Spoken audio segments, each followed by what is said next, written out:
The inaugural Amgen Tour of California reintroduced the idea of a great American stage race in the biggest way possible. The Prologue launched the Tour of California using the same course as this year's, across the Embarcadero and climbing up to Pinnacle at Coit Tower. San Francisco came out to watch as each of the race contenders tried to stamp their authority on the race from the beginning. The top 5 finishers were a who's who of the race and American cycling. Zabriskie, Landis, Hincapie, Julich and Levi Leipheimer finishing in the top spot and getting the race's very first leader's jersey. The first full road race of the 2006 Tour of California took its leave of the Bay Area by way of the bike-crazed village Sausalito.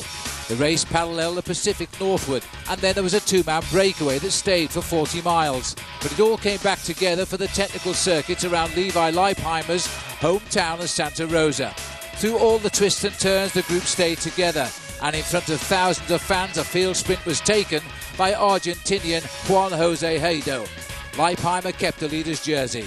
Stage 2 from Martinez to San Jose saw the first big fireworks and a change in the race leadership. The first big climb of the race was enough of an enticement for a 3-man breakaway, with Leipheimer in the leader's jersey joined by Bernard Cole and Floyd Landis up the Sierra Road. While the 3 hoped the climb would be enough to shatter the field, Discovery played the stage perfectly from a tactical sense and chased them down in time to set up their big man, George Hincapie, for the sprint. The lead out was enough to deliver Hincapie to the line for a stage win and into the lead. An individual time trial followed for stage 3 as the race stayed put for the circuit in San Jose. Dave Zabriskie was the first big favourite, setting the standard for others to follow. His mark wouldn't last long. Floyd Landis debuted his new time trial position to great effect. By the time Landis made his way around the 17-mile circuit, he had gained almost 26 seconds on Zabriskie's best effort. Julich was next best with the solid form he had. Leipheimer struggled, slipping from 2nd to 9th in the overall standings and losing 1 minute 16 seconds to Landis. Hincapie in the leader's jersey, though, was last to go, but couldn't close the gap. He finished 4th on the day and relinquished the race leader's jersey to Landis. The longest stage of the race began in Monterey and continued south to San Luis Obispo, with the field testing their strengths against Landis and his squad every step of the way. With the race lead less than 30 seconds, everyone made an attempt for the leader's jersey. Chris Horner came close, but Landis' squad pulled the threat back in the Pacific wind. 3 climbs that day weren't enough to break the field up, and the race was all together as they rolled into town. First an S-curve, then a left-hander, and a second stage win for divine sprinter Juan Jose Haedo. Landis stayed among the group and kept his lead. Stage 5 from San Luis Obispo to Santa Barbara quickly became a guessing game, with the contenders watching each other closely and time for any big moves running out. The race included the big San Marco Pass, which was enough for Levi Leipheimer to pull out all the stops, hoping to gain back his leader's jersey. He attacked hard on the climb and was first man over, claiming the climber's jersey in the process. Hincapie was next to test Landis, who has been content to surround himself with his teammates rather than chase Leipheimer. But his team Phonak fell back on the final section of the climb, inspiring Hincapie to launch himself past Landis.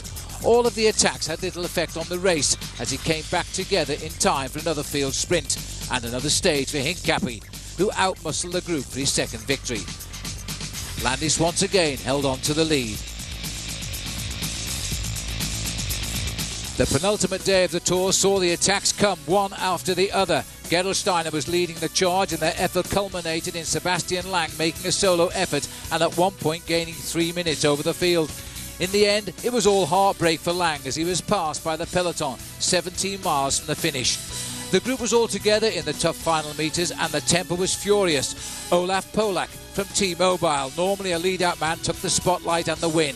Landis and the overall leaders of the game were safely tucked in the group with no significant changes. The laps around Redondo Beach on the final day of the first ever Tour of California was appropriately an uneventful race that served as a victory parade for Landis and Team Phonak.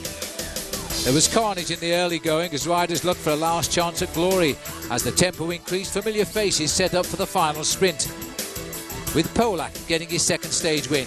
Landis, safely tucked in the front of the pack, arrived home to Southern California as the first ever winner of the Amgen Tour of California. So let's have a look how it finished 1 year ago. Floyd Landis, of course, not here. More on that, as David Zabriskie is the best placed rider now who is taking part in today's prologue, and Bobby Julich. In fact, of all of those top 10 finishes, only 2 were foreign, and they were both Australian, Cadel Evans and Nathan O'Neill. Neither are, in fact, here now. So, Bob, 2 Australians not here, so we'll get a clean sweep by the Americans, will we? We might just see a clean sweep by the Americans. Last year in this race, of course, Floyd Landis absolutely on fire. He carried the momentum from the Amgen Tour of California to win Paris-Nice, to win the Tour de Georgia, and then, of course, to win the Tour de France. But that's all a bit of a puddle of mud at this point. Well, that's a good way of putting it. And in fact, Floyd Landis not here, of course, because he was disqualified from the Tour de France, having given a positive drugs test. He is appealing that, but because of that, he's temporarily at least suspended. Here's what he's got to say. 2006 was a dream season for Floyd Landis, culminating with a win on the world's biggest stage. Floyd Landis won't win the time trial. He will win the Tour de France. I'm more proud of that than anything I've done in my life. That was the result of 15 years of 100% focus and hard work, and I'll never forget that. But immediately after he had reached the pinnacle of the sport, a failed drug test has put his title in doubt. The most common misconception with the case was that people were told from the beginning that I had a high testosterone level. That actually is not accurate. It was well within the normal range and on the low end of normal. Things in the press were distorted from the beginning, and we've had an uphill battle trying to educate people. Floyd Landis, everybody! Fortunately, I do have supportive people all around me. The team I put together with the lawyers and everyone else helping with this cause are completely committed to it and are some of the most intelligent people. I've heard this slideshow characterized as the defense. What I want to say to you is, this is not the defense. This is 4 items out of... Our ultimate goal is to prove to everybody that this was a sham from the beginning and that this whole system does not work. The misinformation comes from a lack of leadership at the top of cycling in general, from the UCI and from WADA and the anti-doping agencies. All of them are run by incompetent people who come to conclusions and make public statements whenever a microphone is put in front of them. If they're so sloppy with numbers, it makes me wonder about how sloppy they are with everything else. This case right from the beginning has been nothing less than frustrating on every single level. I try to approach it from a rational standpoint and focus my frustration and my anger on the actual source of the problem, not just take it out on my life in general.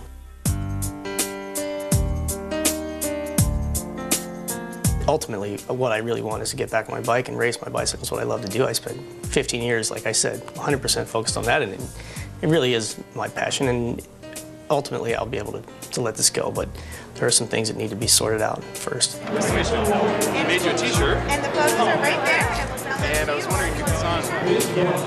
Good luck. Good luck. Give them help. It means a lot to me to be able to be face-to-face to supporters and fans, and no matter what happens next, there's going to be cynical people, and there's going to be people that won't be convinced, whether presented with all the evidence or not. They're not going to change their minds. Floyd, can you look me in the eye and tell me that during the 2006 tour you did not take any illegal substances?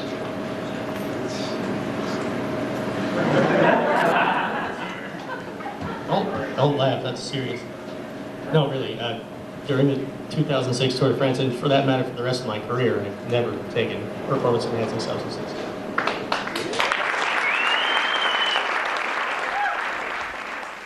Well, there's no doubt, despite all that has happened since July, Paul, he is still extremely popular here.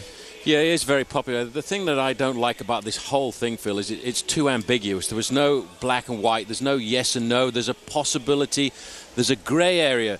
That if you've got amphetamines in your blood or you've got marijuana in your blood, yes, you're positive. You're a cheater.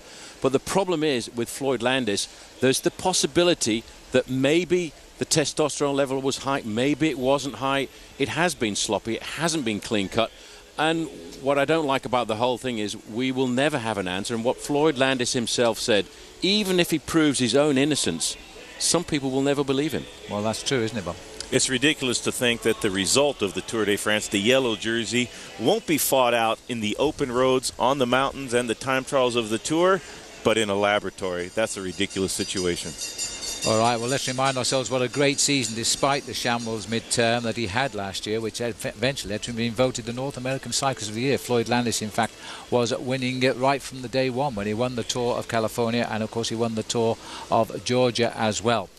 All right, well, let's move on. We're not far away now. It really is getting quite warm here. The man we're all looking forward to for some results today, and we'll speak to him after the break, is, of course, George Hincapie. What a popular guy he is. We'll see you in a moment.